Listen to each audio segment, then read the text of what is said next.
Today we're gonna make good on the video's title. Let's save Infinite.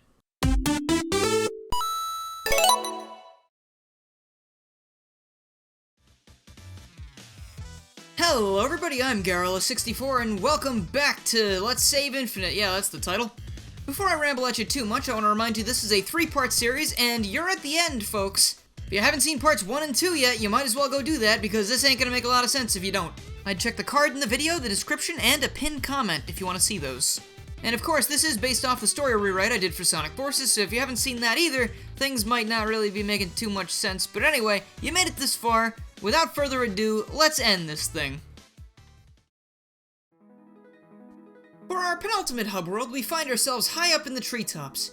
Hero walks into a small village, noticing that this is by far the most intact of the places they visited thus far.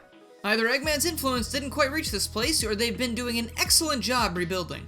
Since the levels here take place in a foresty area, they involve a lot of grappling from tree to tree to progress through the areas. There are a lot of secret routes to take as well, so you're going to want to look everywhere to find all the collectibles. After the second stage, Hero comes across a small house high in the trees. They enter, and inside they see that the furniture has been slashed apart, and there are gashes covering the walls and floor. Across the room, Hero sees Infinite's blade halfway buried into the wall. Hero lifts one of the chairs back onto its legs and sits down. As they look up at the sword again, a memory fades in. The wall is no longer in shambles and the sword is absent. Nil and Hero walk in through the front door and he puts his fists on his waist. He closes his eyes and inhales deeply, and he holds it a few seconds before he lets the breath escape from his lungs. Oh, I'm so glad to be back. It feels like we've been roaming around for years. He collapses suddenly into some nearby couch cushions. Hero walks over and sits in the same chair they did in the present. Nil stretches and yawns. These last couple months have been great. Touring the world, getting us some scraps here and there, and finding some really neat stuff. And that's all amplified tenfold since I got my best buddy by my side. Smiling, he gives Hero a thumbs up. They quickly return the gesture. Yeah, I'm content to just hang around here for a while now, I think. I bet you wouldn't mind the rest, right? Nil kicks his feet up on a nearby cushion. Hero seems to breathe a sigh of relief, but right in the middle of it, Nil speaks up again. Oh, I almost forgot. There is one more thing I wanted to do before we take some time off. Nil jumps off the cushion and does some stretches. You ever hear of this Dr. Eggman guy? Hero recoils at the name. Yeah, silly question. Everyone's at least heard of him. But rumor has it he's got a base somewhere near here, and I was thinking, a man like that must have tons of these things. So what are the odds that he's there right now? If someone were to say, sneak in there while he wasn't on the premises, just think about all the amazing things he could find in there. Hero doesn't look like they like the sound of that. Relax, we're just gonna pop down there real quick and then we're home free. Trust me, only good can come from this. You trust me, don't you? Nil offers his hand to Hero. Hero slowly reaches out but hesitates and pulls it back. Nil looks surprised but regains his composure. Hey, that's alright, I wouldn't make you go anywhere you wouldn't want to go. I respect that you don't want to take part in this one and that's absolutely fine. Really. He walks to the door, his posture a little less enthusiastic than usual. I'm still gonna go for it though, and hey. He pulls the communicator from his waist and waves it at Hero. Remember, I'm just a calm call away. He exits the house and calls back, his voice getting further away as he goes. Hero is then staring at the door in the present. They shake the bad memory out of their mind and they proceed to move around the room, tidying up what's still usable. The cushions in the corner of the room are nothing but tattered cloth and scattered fluff. After stage 4, Hero stumbles upon the area of the forest where they found Nil's communicator a few weeks prior. They take out the destroyed device from their bag and look down at it. Back in the past, Hero is sitting in the same chair from before, staring down at the communicator just as they were in the present. It suddenly comes alive as Nil's voice comes across it. Hey, are you there? I just thought you'd like to know I just arrived at the base. Safe and sound, and no signs of Dr. Eggman either. I'm gonna head in now. I might lose signal for a little bit, but... The voice stops. Hero hears what sounds like another person landing nearby. Nil's voice picks back up. Oh, looks like I've got company. I'll get back to you soon, I promise. The line goes silent, and Hero is left only with that promise and their thoughts to pass the time. Hero waits for hours to hear back from Nil, but they don't receive any communication. Hero looks up and sees the sun rising out of the window, and after not sleeping all night, they leave the house to track down their friend. Hero touches down near the area where Eggman's base is and is met with dozens of robots.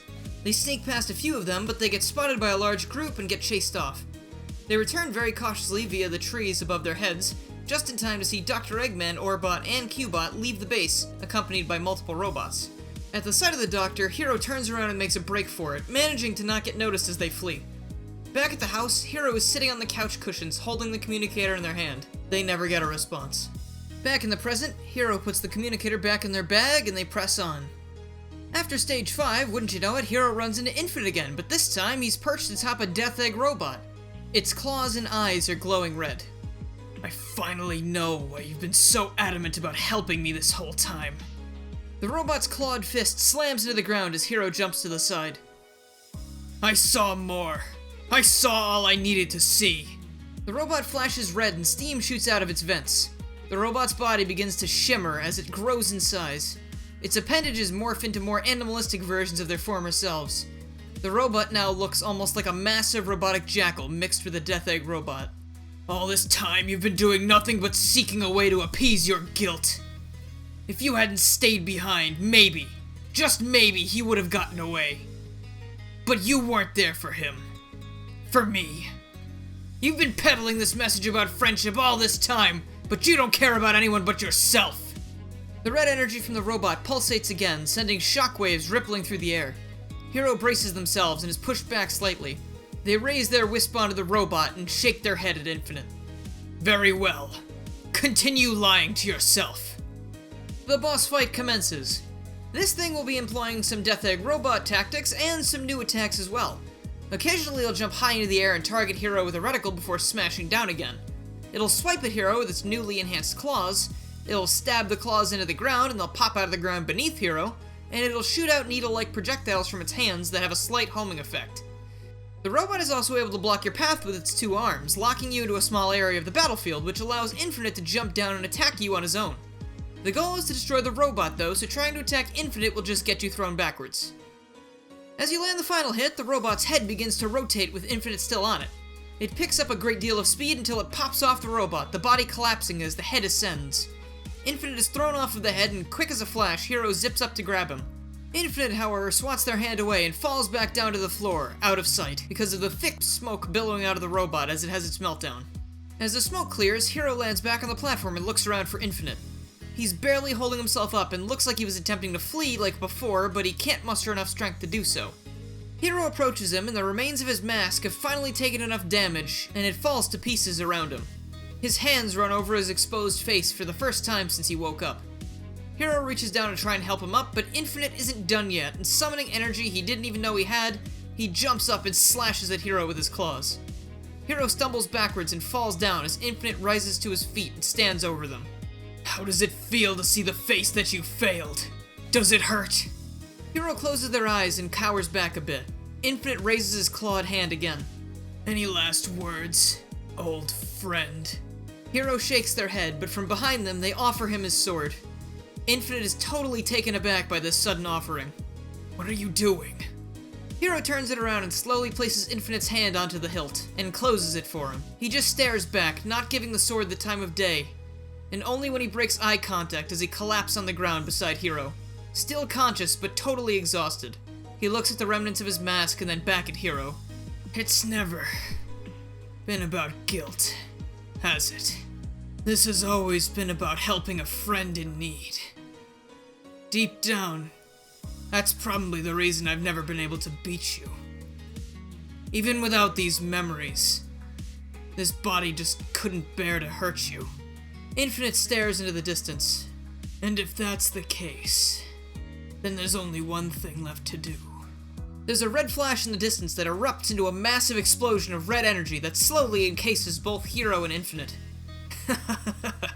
If this body is the problem, then I'll just make a new one. As Infinite cackles, his body begins to glow until a sphere of red energy, similar looking to Tikal's spirit from Sonic Adventure, begins to grow out of his back. It tears itself free and his body jerks a bit as it disengages. The sphere floats toward the remnants of the mask. Numerous prototype shards dart in from off-screen, surrounding the mask and obscuring it from view.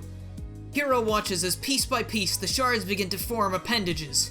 Feet, legs, torso, arms, and finally, that familiar mask covering what was almost certainly just more shards. Piercing red eyes stare at Hero as the new crystallized figure folds in on itself, and then roars in its distorted voice. Waves of red energy surge from it, waves strong enough that Hero and the unmoving jackal beside them are sent flying off the platform, and down to the forest floor below. Hero's eyes open to nothing but red all around them.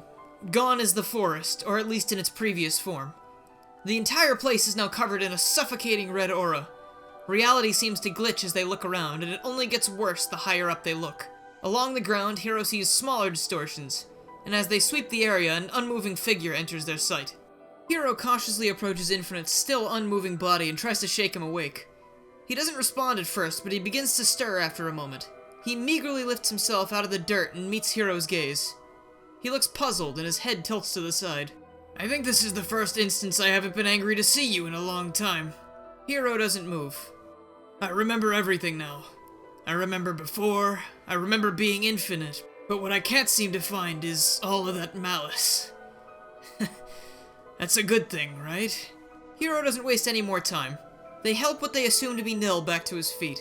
I don't even know why I was so angry. A being with ultimate power, no memories, and the inability to defeat his enemies.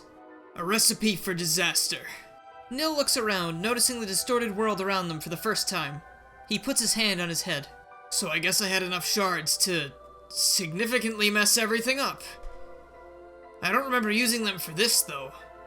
All I remember is laying on the ground, feeling pretty upset, and then I blacked out. What happened up there? Hero scratches their head and shrugs. Another infinite?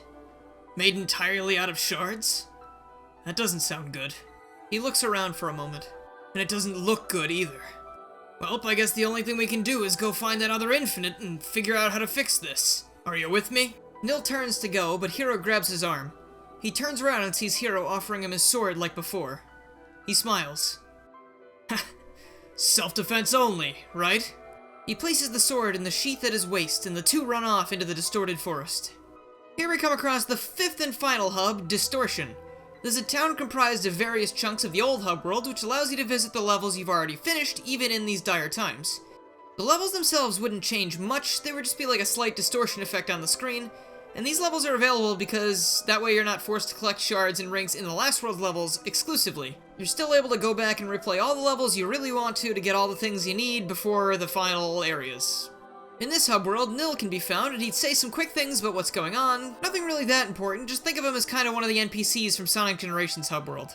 The levels here take on similar appearances to the levels you've been through already, but with heavier distortion and the level themes get jumbled up during the stages. You might start an area that looks like the treetops, but partway through you might find a funky mix of that and the carnival town. These levels are all unique levels layout-wise, only the aesthetics are familiar. After the second level, Nil would run up behind Hero and call out to them. Hey, you didn't think I was gonna let you do this alone, did you? I know you've come a long way since a while back, but having a friend by your side can make all the difference. Hero looks happy to have their friend along, and the two continue on. After the third level, Hero and Nil get a chance to talk again. You know, the whole time I was infinite, I was able to see all the amazing things you've been doing. I couldn't back then, but I've gotta say it now. I'm proud of the person you've become. And keep in mind, I was already proud to call you my friend, so now I'm double proud, I guess. Hero shrugs, smiling, and Nil laughs. No, don't say it was all because of me. You've had this inside you the whole time. Though, maybe I could take some credit for helping to bring it out. He smirks and closes his eyes. After the fourth level, Hero and Nil notice the distortion strengthening. We must be getting closer to that other me. Hero shakes their head. Other infinite, right. It was me, though. But looking back on it, I almost feel like a totally different person. Having no memories and the goal of world domination implanted in your head will do that to you, I guess. He stops and stares down at the ground. I just can't shake it. This is all my fault. Maybe if I hadn't run off on my own back then none of this would have happened. He kicks a nearby pebble, and instead of flying forwards, it hangs in the air thanks to the distortion. I mean, look at the state of the world. Was this my ultimate goal? Was I trying to make this happen? How can you just forgive me for everything that's happened, when I feel like I'll never be able to forgive myself? Hero gestures wildly and stomps their foot. I did say I felt like someone else. That doesn't mean I was. No matter how you look at it, I was too weak to stop it from happening. Nil pushes the suspended pebble out of the way and trudges on, Hero reaching out a hand after him. And here we finally are. After the fifth level is finished, the duo is in for it. Hero emerges from some bushes into a clearing. The distortions are so powerful here that it's taking everything they have to not be blown backwards by them. Hero spots the crystal figure in the center of the clearing, and it too notices Hero's presence. In a very familiar yet broken voice, it calls out to them. I was wondering when you were going to show yourself. The world falls entirely under my command, just as I said it would. And I didn't for a second believe that you would just sit back and watch. Hero puts a hand on their wispon and stands at the ready. You poor child. You're really not grasping the situation, are you? Their wispon is ripped from their hand and it's thrown back into the bushes they just emerged from. The crystal figure waves one claw towards himself and Hero is flung from their position to up close and personal with the figure. Let me spell this out for you. Your days of besting me are over. Without all those memories and superfluous feelings holding me back, I was able to accomplish everything the Doctor wanted to, and more. And what better way to christen my new world than getting rid of the source of all of my hatred and loathing? Hero is lifted higher into the air as the crystal figure's arm morphs from a hand to a blade not unlike Nil's. I won't miss you, but I will miss seeing that horrified look on your face. It's divine. The crystallized infinite then thrusts the blade towards Hero, but it's knocked away by a flash of black and red. The figure stumbles backwards and drops Hero. Landing next to them, Nil tosses Hero their wispon and locks eyes with the figure. Infinite cackles. Look at you. I figured you'd be an empty husk without me. But I suppose we were resilient. Leaving behind everything else was enough for you to come back to your senses, but that's of no concern to me. It rushes toward Nil, standing directly beside him, facing the opposite direction. Do you remember what we did? What you did? Does that feeble mind really believe that opposing me will right the wrongs? Nil takes a step back. No, but I think it could at least be a start. Very well. And you shall both meet your end here. It looks at Hero. One who meddled far too much for their own good. And then at Nil. And the pathetic puppet of the Mad Doctor. It rises into the air above them, moving its hands in a familiar way before its body begins to glow and morph. Bear witness to the infinite power of the world's newest deity!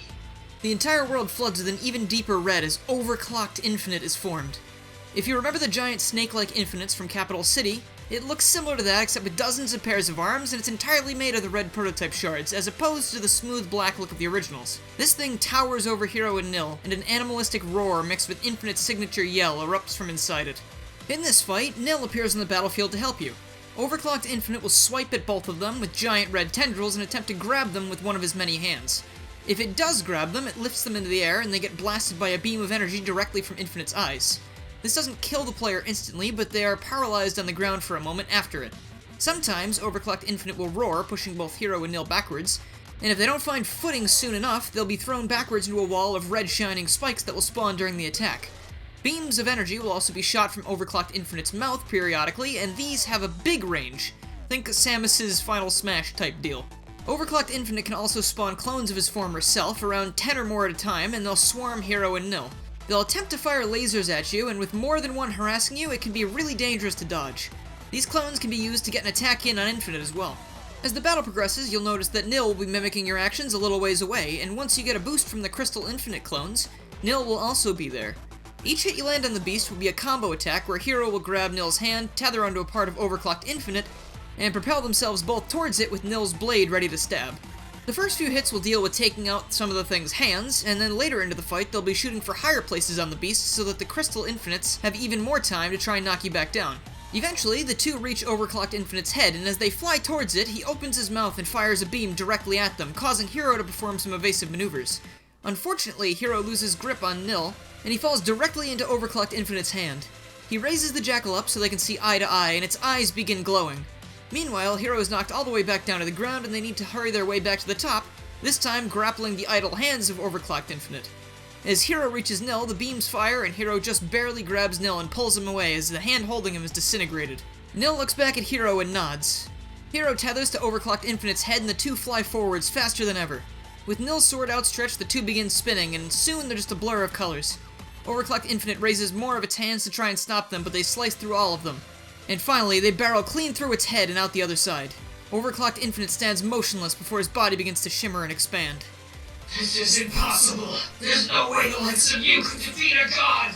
It screams in agony as its body begins to explode, and it drops to the floor with a massive thud.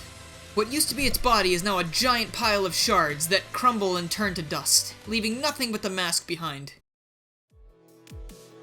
Hiro and Nil touch down beside the mask, and with one swift kick from Hiro, it's sent flying, and it too crumbles to dust and gets blown away in the wind. The two watch as the world loses its red tone it had taken on and the distortions disappear. Nil breathes a sigh of relief and drops to the ground exhausted. You know, I've been in my fair share of fights over the years, but I don't think anything could have prepared me for that. He chuckles to himself and shakes his head. I was a real piece of work, wasn't I? Hiro sits next to him and shakes their head. Right. Infinite was a real piece of work. I guess he took a bit of my stubbornness with him when he went because I am so ready to take that vacation now. He laughs and stands up. He offers Hiro a hand and they take it. Hey, thanks for not giving up on me. Even when you thought I was too far gone, you still kept going. I'll never be able to thank you enough for that. And then, uttering their only spoken line out of 2 whole games, Hiro reaches out for a fist bump. It's what friends do. Nil meets Hiro halfway and the scene fades out. Credits roll. During the credits, multiple scenes of the two helping the various townfolk from each hub tidy up their places occur. Nil visits the upgrade shop NPC and hands over his old broken communicator. The next still shows him radioing Hiro on his newly repaired device. The two meet up again in the beach hub and they look down at the sand, cleaned up again after the carnage from the first boss fight. The two are then seen in the forest, waving to the townsfolk as they go by.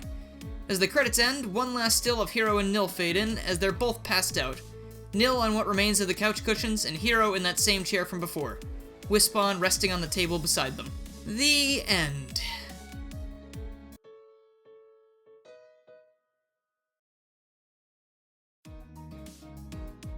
Yeah, so now you see why I had to split this into a couple videos, right? I loved making this, like a lot, but wow, it took a little bit of forever to write this. Regardless of that though, I'm not gonna keep you any longer, cause I'm exhausted and I'm sure you are too. If you enjoyed this though, please tell me in the comments below. I'd love to hear how you think I did with my first ever original Sonic story. And if you want to see more videos like this, you can also tell me that down in the comments. And again, if you haven't seen my other rewrites, I'm praying you've at least seen the Forces one, because a lot of this won't make sense otherwise, or my review series, you can check all of those out at the card up there. So that is going to be all for today, so if you like this video and you haven't already, please make sure you subscribe, click the bell, follow my Twitter, and join the Discord to keep up with more story rewrites and original stories and other things that aren't those things, because I do a lot of things. I'd also like to give a huge thank you to my current supporters, who are... Thank you guys so much for supporting, it really means a lot. If you have any interest in becoming a supporter yourself, please make sure to go check out that join button beneath the video or jump on my Patreon page to see all the rewards you get, such as shoutouts at the end of every single video and stream. Thank you guys so much for sticking with me through this one. I had a lot of fun with it, I hope you did too, and I will see you guys next time.